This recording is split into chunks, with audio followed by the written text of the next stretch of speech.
আগে হাত চলতো কয়েকজন, এর মধ্যে মুসা আলাইহিস সালাম আছে না নাই?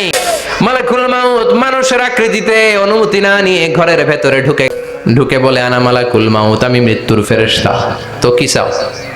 জিতু আন আকবাদা রূহাক, আপনার রূহ কবজ করতে আসছি।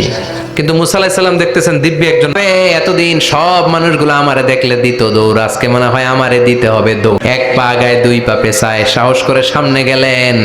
আবার না, বুখারীর বর্ণনা, এক থাপ্পড়ে চোখ নাই, ঠিকই মালাকুল মাউত দৌড়, এক দৌড়ে আল্লাহর কাছে। জাজ বড্ড গরম। মুসা, বুখারীর বর্ণনা, গরুর পিঠের উপর হাত রেখে দাও, আমার হাতের নিচে গরুর যত পশম, প্রত্যেক পশমের বিনিময়ে এক এক বছর করে হায়াত বাড়িয়ে দিলাম।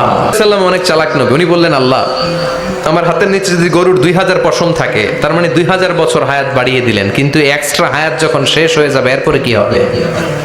আগে ওইটা বলেন। আল্লাহ বললেন সুম্মাল মাউত, তারপরে তো মুসা মরতেই হবে, আসতেই হবে। সাইয়েদনা মুসা আলাইহিস সালাম বললেন ফাল আনা, তাহলে আর দেরির দরকার নাই।